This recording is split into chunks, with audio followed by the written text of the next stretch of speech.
Give me a second here, guys.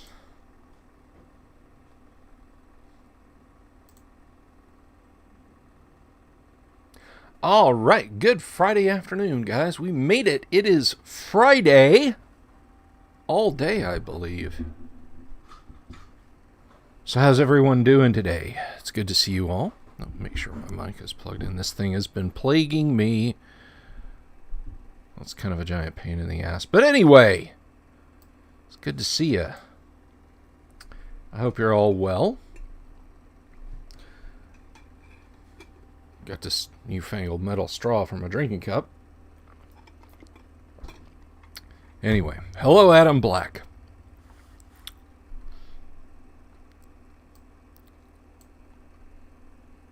So what's going on? How's everybody doing? I'm afraid I have a sad announcement. A sad announcement indeed. Hang on a second. Let me copy paste the... So for all you folks sitting over in Discord...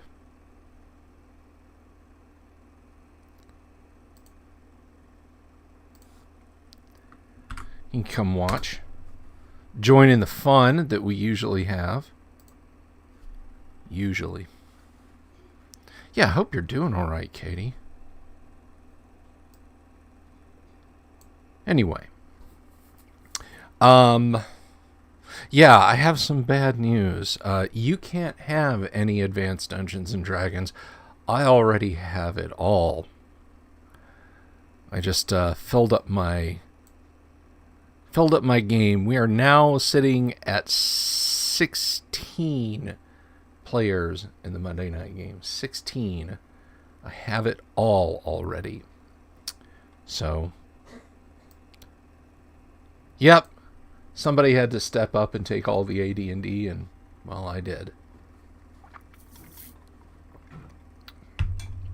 Anyway, that doesn't mean that you can't start your own.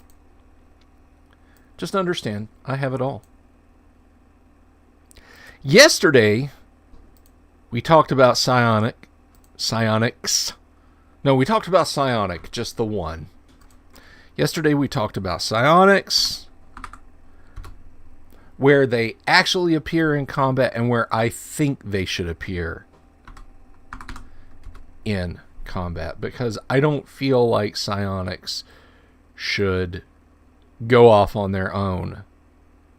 Sorry, I'm just trying to make the screen, trying to do one column here. It can just be an onerous thing if you're using psionics to ask everyone to sit while you resolve multiple rounds of psionic combat.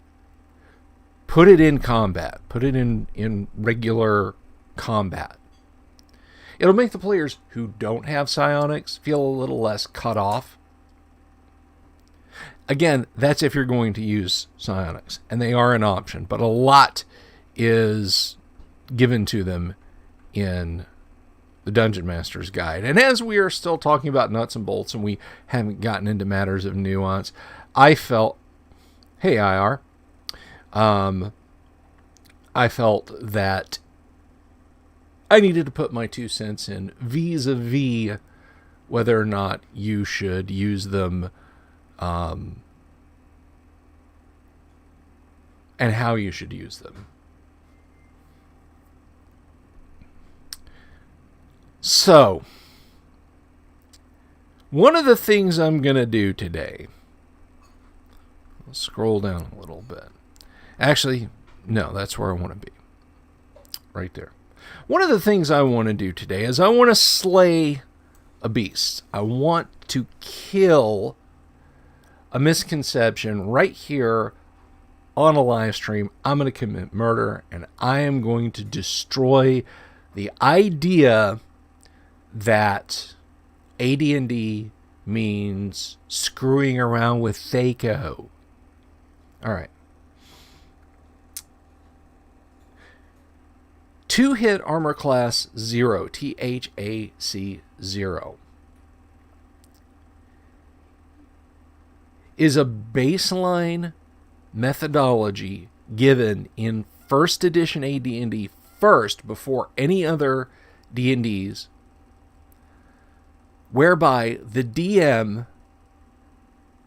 can use the 2-hit charts for monsters a little bit easier. There is an index, and I'm not going to scroll down to it because it requires you tilting your Dungeon Master's Guide 90 degrees from here to here to look at the tables. But it is an index of monsters, and it lists briefly some details you can pick up just by flipping to that section of the DMG and going from there.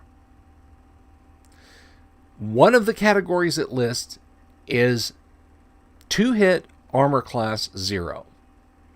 That is the number that a given monster needs to achieve on a D20 roll to hit another being that is effectively armor class 0. How or why this got snagged and pulled into the mechanism of determining whether or not a player should hit a given armor class in AD&D is kind of beyond me. And it's sort of a huge pain in the ass to have to immediately explain to people, no, you don't have to use 2-hit armor class 0, FACO, in first edition AD&D. Why it is a problem for some people kind of escapes me. Why you would need to worry over a formula is it's just nonsensical. Look, if your 2-hit armor class 0 is 15, then your 2-hit armor class -1 is 16. Or your 2-hit armor class 1 is 14. You just use that as a baseline and go up or down. But the problem is, with FACO in first edition AD&D, is the problem of repeating 20s. And it's not a problem, it's a feature. And we're going to take a look at that right now. We're going to look at the charts in a second, but basically what Gary is saying here, and this is on page 81, I believe. Let me scroll down. 82. This is on page 82, top of the left-hand column. The problem is repeating 20s. We'll look at the charts in a minute, but I understand something.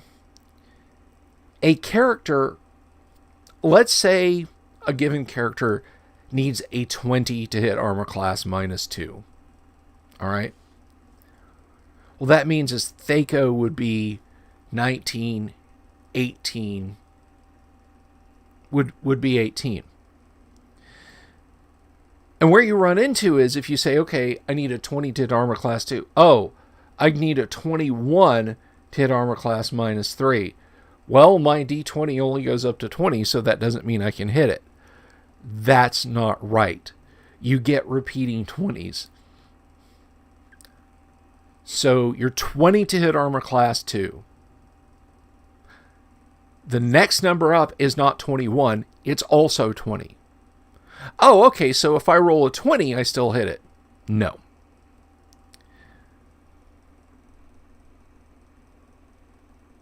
The 2-hit, when it's a repeating 20, requires a bonus. You have to roll a natural 20. The die has to be showing a 20. And then you have to add any bonuses. So the third repeating 20 requires a natural 20 plus 3. Effectively, you have to roll a 23. Now, the bonus can be from magic items. It can be from strength. It can be from bless, prayer, bard song, whatever. But you have to roll a natural 20, then have bonuses for every 20 that repeats after the first. And if you look, let me highlight this here. If you look at this mini exemplary table on page 82, you can see the first 20 die result plus bonuses to total. If you had plus 10, you got a plus 5 sword, you get a bonus from strength, you got a prayer going, you got bless going, the bard is playing a wicked song of combat, and you roll a 10, the first 20 will hit. The second one will not. The third one. And so on. Those all require a natural 20, irrespective of whatever bonuses. A 21 and higher requires a natural 20 plus any additional bonuses. So it doesn't matter if we take that plus 10 and the next armor class you have to hit requires a natural 20 and you roll a 10 again, you don't hit it. And that's where 2-hit armor class 0 breaks down, with natural 20s. And it also nicely explains the repeating 20s system. I don't know if they changed that in 2nd edition. I know 3rd edition, the world went crazy and they said, oh, subtracting is difficult. We can't subtract. Everything just moves forward. You know, despite the fact that D&D had been around for 30 plus years and everybody knew how to do basic additions and subtraction, whatever.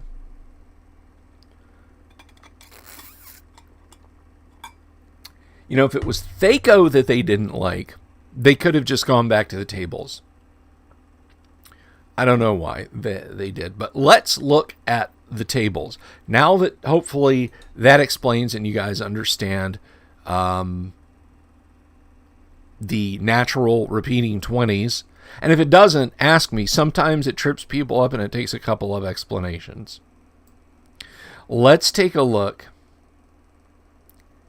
at the tables. And we're going to come back and we're going to talk about dying. We're going to talk about 0 hit points. Insanity. Let's see. Oh, no. I think it's experience.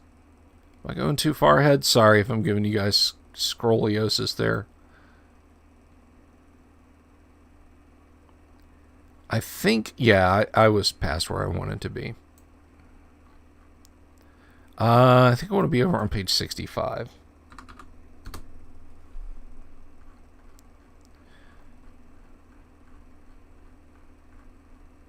There's turning undead. That's what we talked about some yesterday.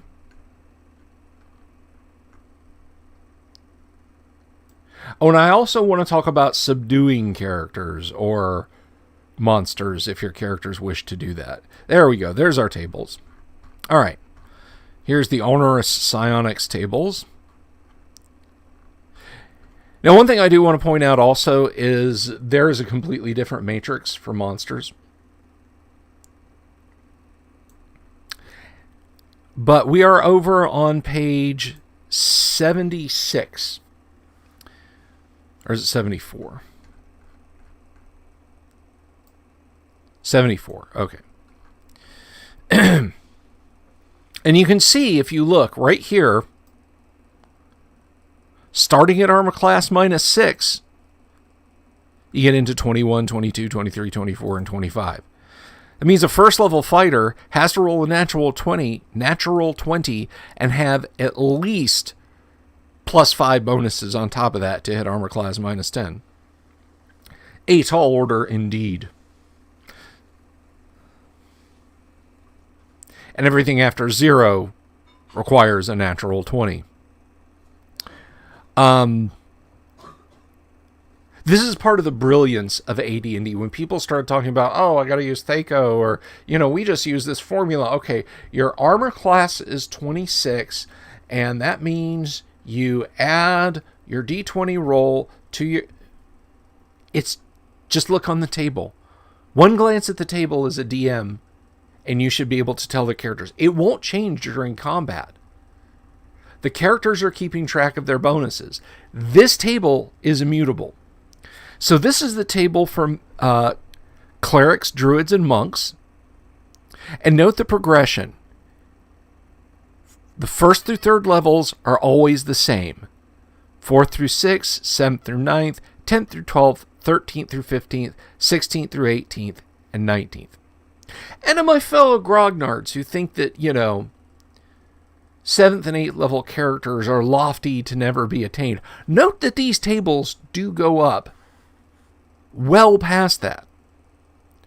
So AD&D can be a game that goes to very high levels. So just keep that in mind. John says, all my Dungeon Master's guides automatically open to the actuary tables. Well, that's, they're very used. They're very used. Now let's take a look at magic users and illusionists. They don't do so well. They only progress up a column every 5 levels, but they shouldn't be out there attacking in melee anyway. I mean, even a 21st level magic user or illusionist only has a 45% chance to hit armor class 0. Is that 11 there? But they shouldn't be doing... A 21st level magic user who's engaging in melee is doing it because they want to, because they think it's funny. Or because things have gone just incredibly wrong.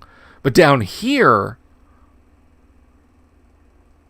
we have fighters, paladins, rangers, bards, and level 0 halflings and humans. And what that level 0 halflings and humans refers to is, this is your men at arms.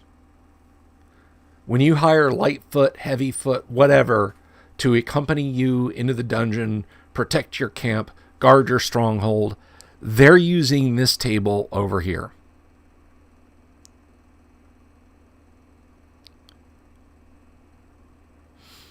Now this is interesting because note it says 0 level halflings and humans.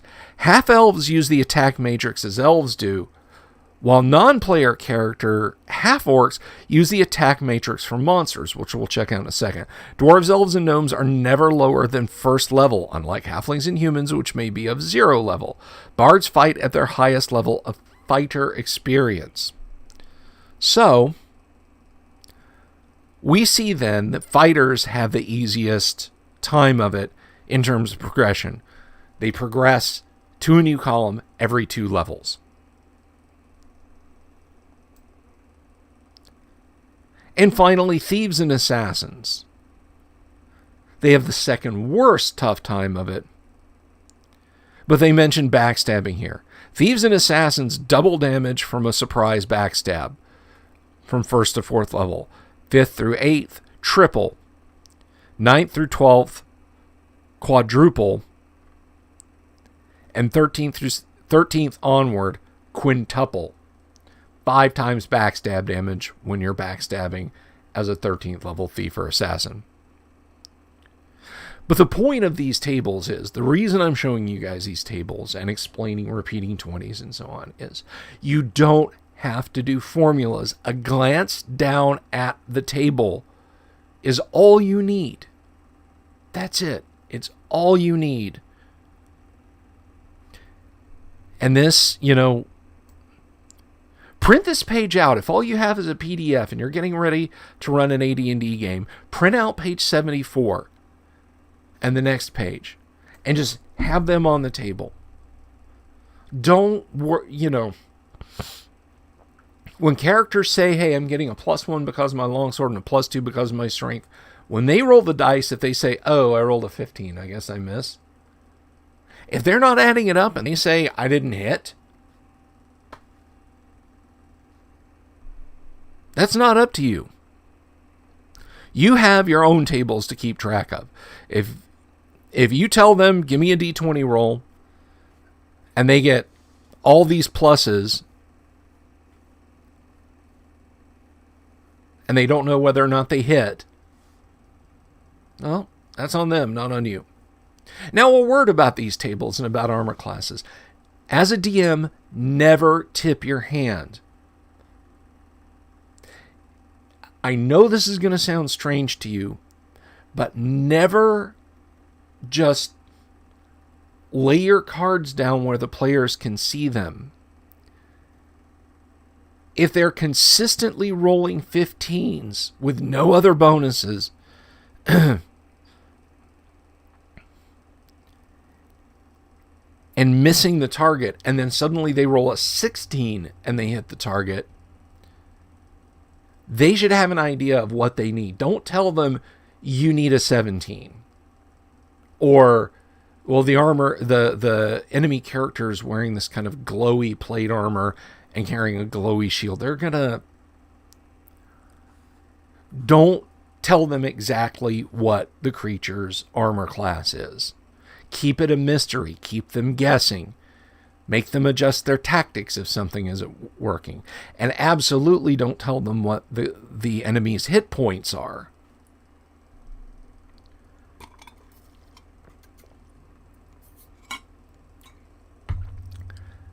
Just let the game flow naturally and let them figure it out. And there's an adjustment here. Missiles, -5 at long range, -2 at medium range. So keep that in mind. If a character needs a 20 to hit armor class 0, and they're like, hey, I rolled a 20. Well, hey, he was at long range when you shot your bow or your crossbow or your sling or through your dagger or whatever. So no, they didn't. So there are range penalties.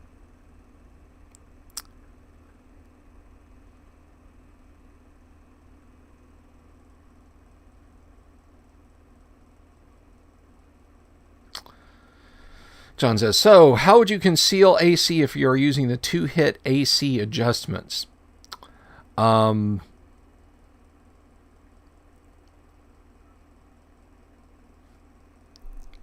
Chris says, my reaction when seeing Thaco in the DMG was like, why bother since the tables were in the same book? I never understood the appeal, to be honest. Same. All right. You conceal the AC. You simply don't tell the players what you don't read a number off to them. You know, if your foe is carrying a shield and wearing chainmail, say he's wearing chainmail and carrying a shield. If a player wants to grab their player's handbook and flip through and go, aha, chain is 5, shield is 4. This guy's probably armor class 4 unless he's really dexterous or he's wearing he's wearing magic armor or has a magic shield or some other form of protection. So I hope that answers your question, John.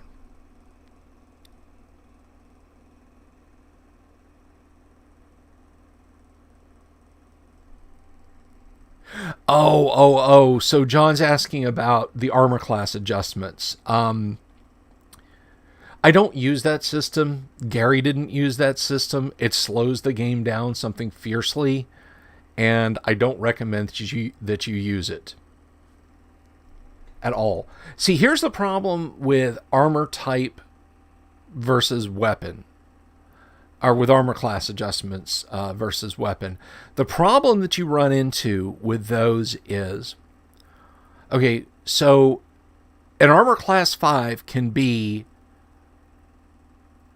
a naked person with a really high dex and some magical bonuses can reduce their armor class to 5. But they're not really wearing armor, but they're armor class 5.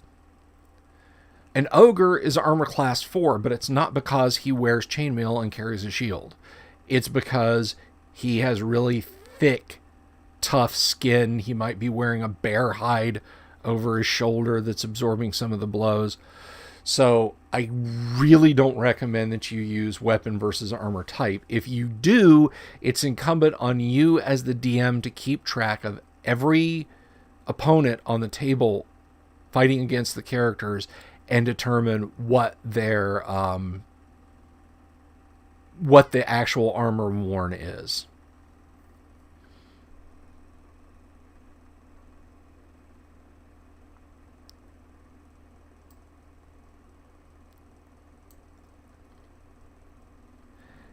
Now there's an assassination table here.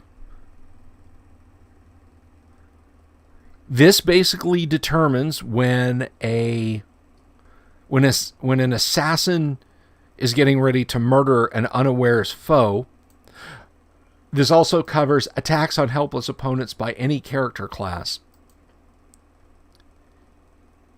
Essentially, you look at the level of the assassin or the character, and then the level or hit dice of the intended victim. These percentages are the percentage chance that the assassin or character attacking a helpless victim will outright kill the helpless victim with a death blow. Now, if they miss this, say a 6th level assassin wants to kill a 6-hit die monster or a 6th level NPC, or a 6th level player wants to do the same to a sleeping 6 or 7 hit die monster, they have a 50-50 chance. A 51 or better indicates failure. That does not mean that the creature in question takes no damage. The assassination attempt or attacks still might have inflicted enough damage to kill the creature outright. Because you get, regardless of whether you're an assassin, thief, whatever, when you're meleeing against a completely helpless victim, they take double normal damage. So you might still have killed them. Check the damage.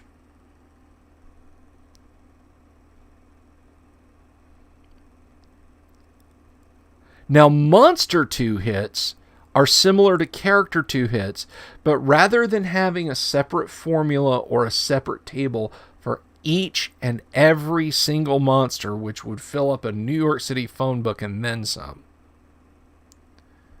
they're all compiled into a single table, and you go by hit dice. Up to 1-1 would be things like kobolds, goblins, giant rats, centipedes, some types of large spiders, etc. And you see, too, they have repeating 20s. And you use this chart. Now,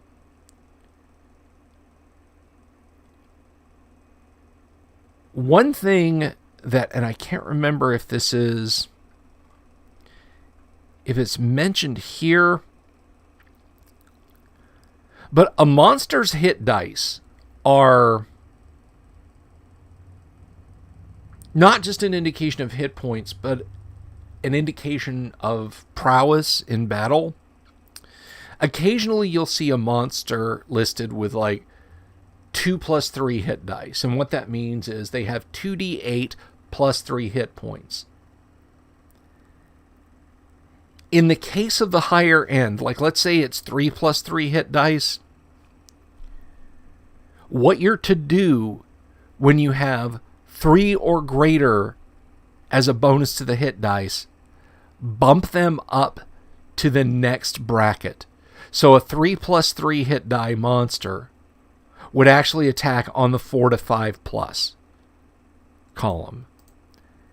And a 5+5 would attack on the 6.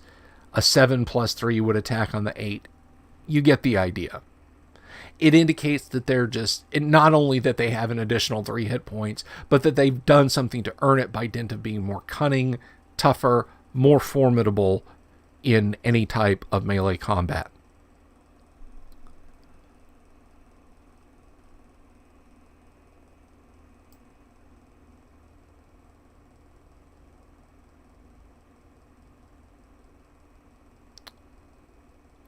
Hello, Rich. Good to see you. All hail the Bards of Greyhawk. John says, you and I have discussed this in comments before. You may not remember. I do remember it in passing. I would love to figure out a way to use AC adjustments because it encourages players to use different weapons. John, if you can figure it out, then more power to you. I used it once for a little while. I wasn't crazy about it. I have heard that Gary's not crazy about it. But if you can make it work, man, then you are deserving of a salute, my friend. That is a heck of a task. And if your game flows by using AC versus armor, then good for you, dude. I would love to hear about it. You know, whether you hop over to our Discord. You do know we have a Discord, right? I'll link that Discord in a heartbeat. I'm going to do it right now. You can come right over to our Discord and discuss it.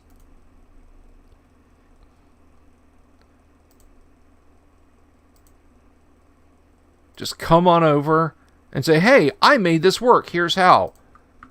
And I bet there would be some players, myself included, by the way, because I'm a DM 99% of the time. You can just come on over and you can discuss it on the Delver's Dungeon Discord. Uh-oh. I'm out of water already. So, if you figure out a way to do it, please let me know. So how many times have you heard this lament go up? And if the answer is none, you will hear it if you start playing AD&D First Edition from the Dungeon Master side, or even perhaps the player side. This monster requires magical weapons to hit, guys. We don't have any magical weapons. First of all, your players are boned. They need to run away from it. But in the case of monsters, if the defender can only be hit by a range of magic items,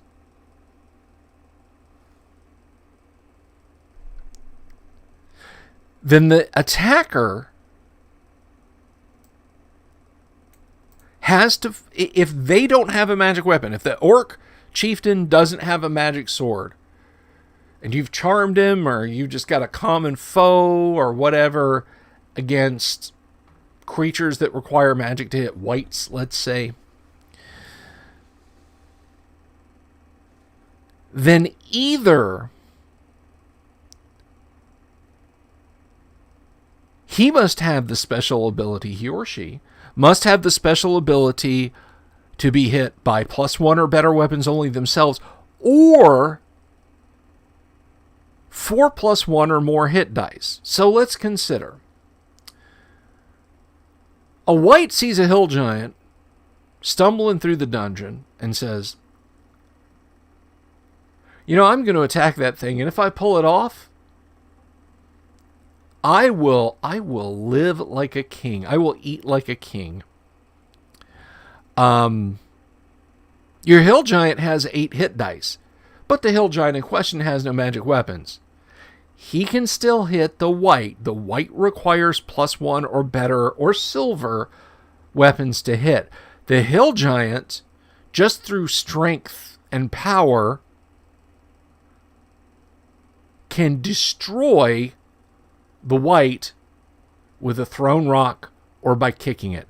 That's not to say that the hill, or stomping on it or punching it. That's not to say that the hill giant wouldn't lose a life level and suddenly you've got a 7 hit die hill giant. Just that the hill giant has the ability to hit an unhittable by normal weapons creature.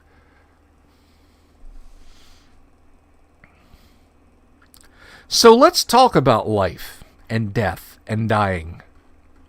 Let's scroll up a little bit here.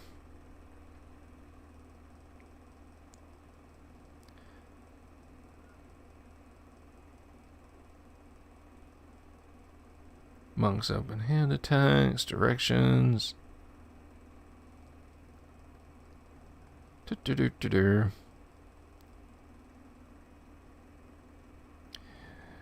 And I know we're kind of hopping around here, but it's all good.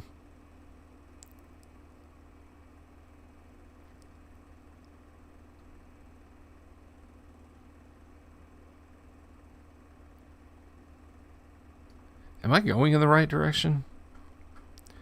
I may not be.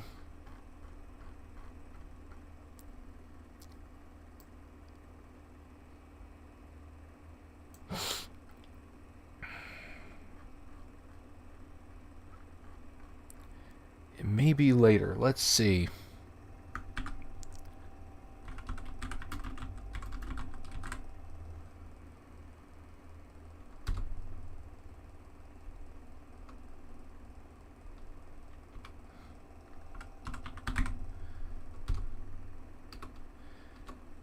I'll see if I can find this. You know what? I think we'll go up to the table of contents. Sorry for the scoliosis here, guys. I should have put a bookmark. In fact, you know what? There may be...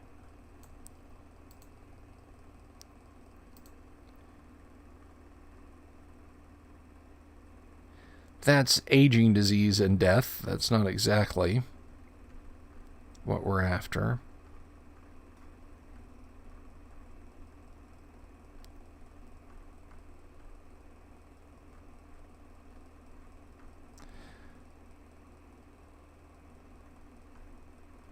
Treasure.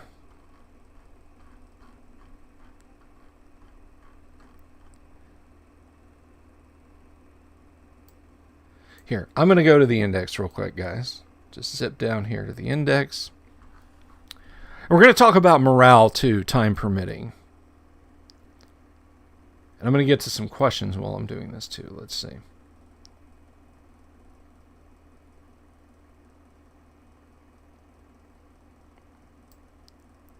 Hey, John, don't worry about it, man. I love the engagement. I do this for you guys, remember. But where is... Let's see.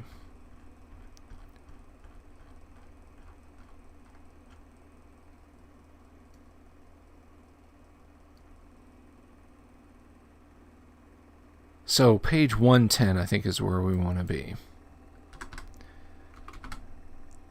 Another myth we're going to dispel today. We're on the right page.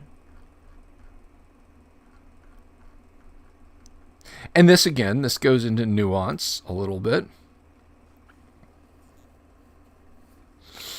And this pertains to combat and damage, so...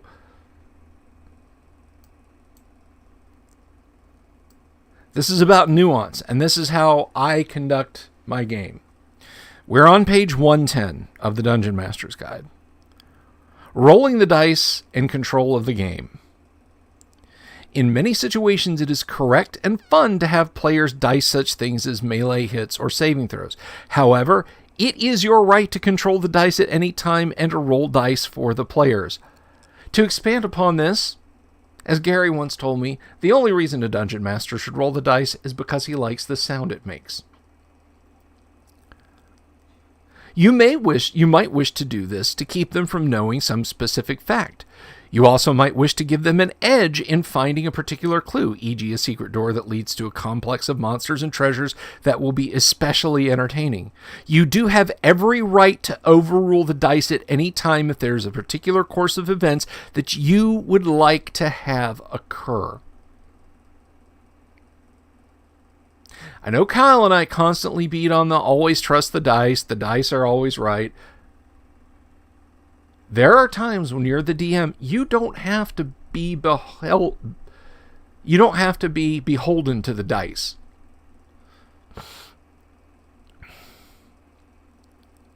In making such a decision, you should never seriously harm the party or a non-player character with your actions. Always give a monster an even break. Examples of when dice rolls should always be made secretly are listening, hiding in shadows, detecting traps, moving silently, finding secret doors, monster saving throws, and attacks made on the party without their possible knowledge.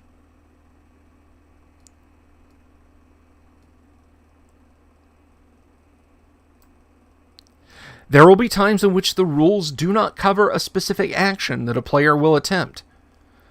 Player says, I want to jump from the balcony and grab the chandelier and swing out over the tavern. Shit. You might say, okay, you got a really high dex. Roll a d6. Don't roll a 1. The player rolls a 1. They leap out and then plummets 20 feet to the tavern floor below, taking all appropriate damage. And you can weigh the dice in any way. Now, let's talk about dying. And this pertains to hit points. Now and then, a player will die through no fault of his or her own. He or she will have done everything correctly, taken every reasonable precaution, but the freakish roll of the dice will kill the character.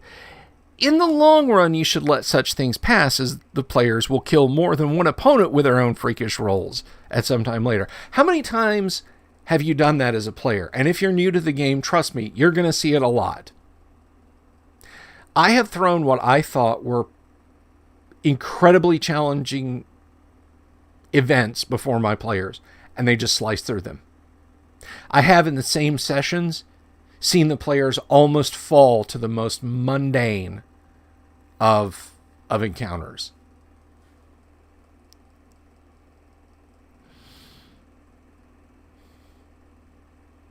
It's very demoralizing to the players to lose a cared for player character when they played well. When they've done something stupid or not taken precautions, let the dice fall where they may.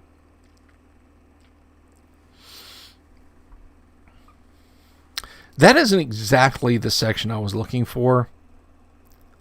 But basically,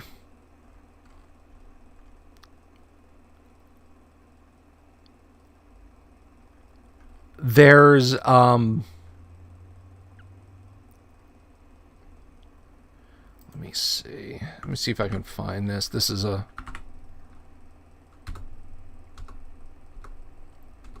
this might take a minute. Oh boy.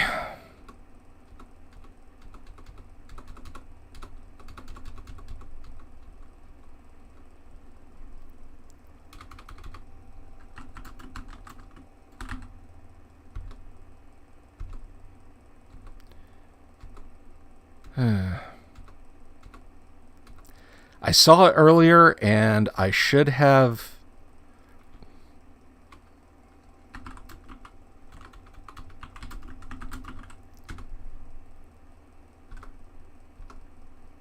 Here we are. This is what I was looking for. 0 hit points. I'm sorry about that, guys.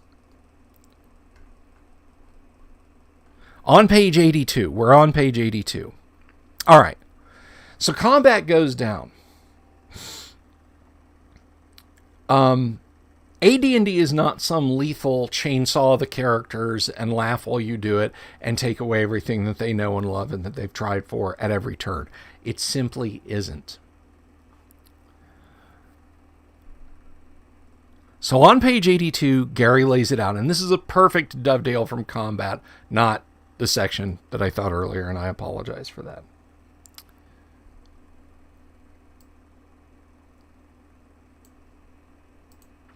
When any creature is brought to 0 hit points, optionally as low as -3 hit points if from the same blow which brought the total to 0, it is unconscious. Okay? 0 hit points in AD&D is not dead. In each of the next succeeding rounds, one additional negative point will be lost until -10 is reached and the creature dies. Such loss and death are caused from bleeding, shock, convulsions, non-respiration, and similar causes. It ceases immediately on any round a friendly creature administers aid to the unconscious one. Aid consists of binding wounds, starting respiration, administering a draft, spirits, healing potion, etc., or otherwise doing whatever is necessary to restore life.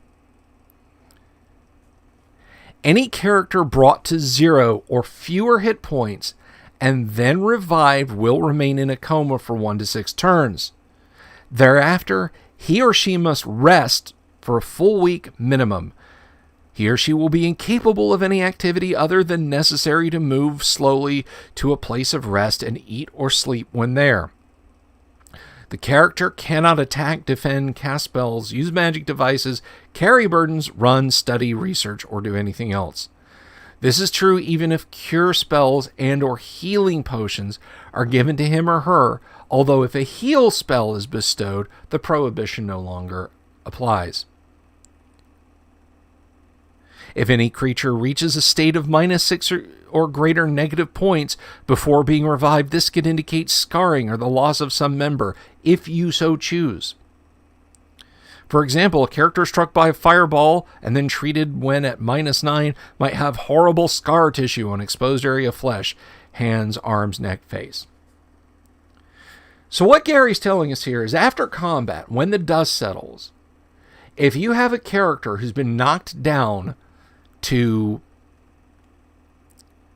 -3, -4, whatever, they're unconscious and they're bleeding out. And it is incumbent on someone in the party to move to them and administer first aid. Now, obviously, if you drop the hill giant and it just hits 0, it collapses to the floor, the party's not going to rush over and give it aid unless they want a prisoner that they can interrogate. So just keep that in mind. But when they are unconscious, they're coma for anywhere from 10 minutes to an hour. They're in a coma from anywhere from 10 minutes to an hour. So unless you want to sit around in the dungeon and have the DM make a bunch of wandering monster checks, it's incumbent on you to get the injured party out of the dungeon. I mean, there's a reason that the AD&D Grenadier Hirelings miniatures, one of them is carrying a body over his shoulder, right? But this does tie into the section that I thought this was earlier regarding the dice rolls. All right. You might not want the campaign to end right there on a bad die roll. You might look at this and decide, well, okay, Bob, I'm going to say you got 1 hit point and you're still on your feet. All the orcs are dead, but the other 4 members of the party are out. You know, you can bind their wounds and hopefully get one of them ambulatory in a little while. Particularly if that was just, you know, the players did everything they should have and they just got screwed by the dice.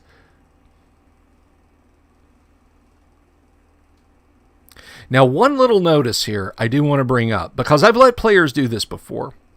Effects of alcohol and drugs. And people ask me why I love AD&D over all the others. None of them have this table. None of them have this.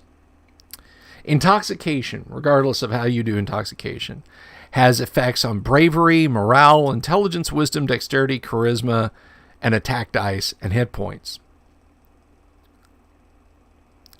Note that moderately intoxicated characters gain a hit point. I have had characters ask me, hey,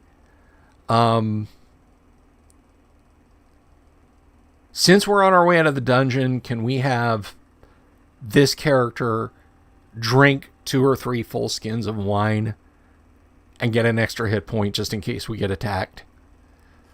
Well, you know, he'll have all these negatives, but sure, he can get a hit point that way. And then beyond great intoxication, persons become comatose and will sleep for 7 to 10 hours.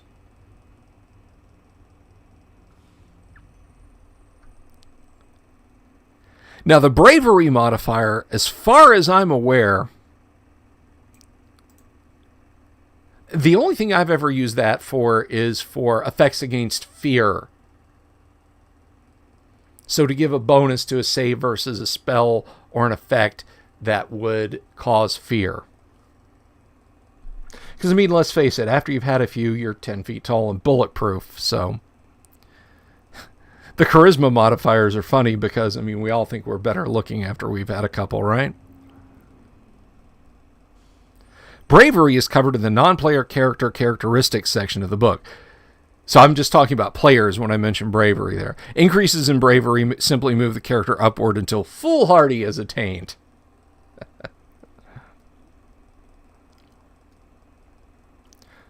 Morale pertains only to non-player characters.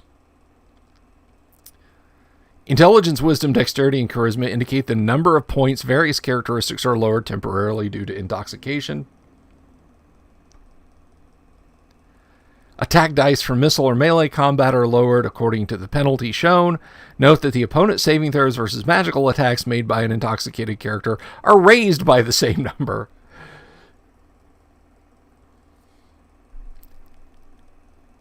Hit points are increased due to the effect of the drug on the intoxicated character. He or she can physically withstand more punishment. And then there's a recovery time for the requisite amounts. God's own drunk and a fearless man. Absolutely. Katie knows what I'm talking about. No, you think other people are better. It's both. Porque no los dos. So yeah, you can actually tank up somebody who's injured and get them a couple of hit points back if they're willing to be completely smashed out of their minds. And how much they can have, that's going to be up to you as a DM to decide whether or not, is it one skin of wine for Bob the Fighter that'll get him +2 hit points? Or is it one sip of wine? Is he a teetotaler? That's up to you. Now let's see, how are we doing on time here? So we're almost at the top of the hour, and I really want to give a lot of time to talking about morale checks for both groups, the adventurers and the non-player characters. So I think we'll go to that on Monday. And then we will have wrapped up the entirety of nuts and bolts stuff. And then we're going to start getting into nuance. Well, I shouldn't say we've wrapped up the nuts and bolts stuff. I'll say we've wrapped up the nuts and bolts of combat. Because we still need to talk about the experience points you get for good roleplay in AD&D. Which I should point out, and I love beating on this drum, AD&D First Edition is the only edition of Dungeons & Dragons that rewards good roleplay of your character. For all the vaunted improvements that 2nd Edition, 3rd Edition, Pathfinder 3.5, and 5th Edition brought. And yes, even that one that came between 3.5 and 5th Edition. First Edition AD&D, made by mean old grumpy grognard Gary Gygax, is the only edition of D&D that says, hey, if your characters did a good job role-playing their character, reward that. Make notes of it and reward it appropriately. So we're going to go into that on Monday when we start talking about the battle's over. Now what? They've come back to town. Do I just say, you've got the XP, you can all level up? No. We will talk about that at length on Monday, which I've discussed before. I could just put that video in the playlist and say, okay, here you go. Here's how you handle that. But no. I like talking about just brushing back Ryan Dancy and telling him that he's wrong about AD&D a lot. So yeah, that about wraps us up for today. And yes, I am wrapping a little bit quickly because good role-playing. I thought AD&D was just about murder hoboing. Yes, AD&D is just a murder hobo game. It's just a war game masquerading as an RPG, etc., etc. Yesterday I ran out of time and I didn't get to play because I know some of you guys might not have heard it yet. The guys over at Bards of Greyhawk, Rich Lopez and his musical partner Justin, and I haven't talked to Justin enough to have his name memorized, and I apologize for that.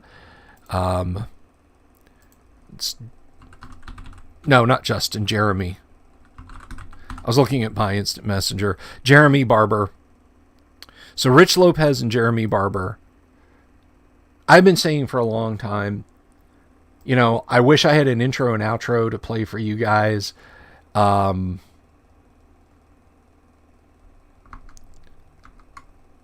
So I would love to see your angry letter you sent to Ryan Dancy, Cam. I would love to see that. So anyway, I had been saying for a while, I wish I had intro music or like an intro roll that I did for the live streams and for long form videos that I don't do hardly anymore. And Rich said, hey, we've got this band. We would make you music. And I said, hey, my budget for this show is $0. But Rich and I worked out a deal, something very agreeable to both of us. And Jeremy Barber sat down and they asked me, they said, what do you like? What kind of music do you like? What are you thinking about for the show? And I thought about it. And insofar as AD&D to me musically, like the musical parallels to AD&D are like Black Sabbath and Judas Priest and Iron Maiden and the heavier stuff from Zeppelin and so on. I really thought about, from a DM's perspective, the idea of world building in this vast, fantastical fairyland, dark fairyland in places, of wondrous things and people and so on. And as I was riding around one day, I had my little playlist pulled up on my phone, and I was listening to White Summer Black Mountainside by Led Zeppelin, and then Midnight Rider by the Allman Brothers, and then White Summer Black Mountainside is all instrumental, and Midnight Rider has some beautiful acoustic work in it. And I said, that's it. That's the essence of what I want. And so when I finally was able to sit down and express to these guys what I wanted, Jeremy went into the studio and composed something that's so good I get choked up thinking about how good it is for this show. Now, I'm still working on like a B-roll kind of thing to have like some, you know, sort of an opening montage or whatever for the show. But I've got the music, and if you haven't heard it, I'm going to play that now. Let's see.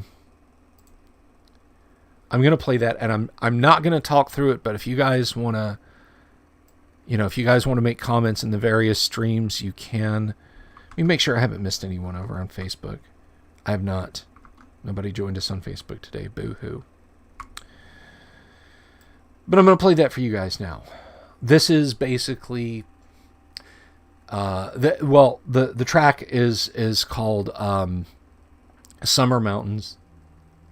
And this is by Bards of Greyhawk, composed by Jeremy. So give this a listen.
Isn't that pretty, guys? Isn't that pretty? All right. Well, I hope you enjoyed that. We'll get that to some good-looking credits or something like that, and some nice B-roll that I can play for you guys. So you guys have an absolutely fantastic weekend. Thank you all for being here. And you know what? I do want to give a shout out today, not just to Bards of Greyhawk, but to my dear friends over at Gods and Monsters, Todd Fisher and Anna Maya Young. You are two wonderful people. I'll get down there and see you guys. I'll have some cheesecake in hand, okay? All right. Y'all have an absolutely fantastic afternoon, and I will see you all again on Monday when we'll talk about morale and all that happy stuff, okay? Have a great weekend, everyone. Love you all. Peace.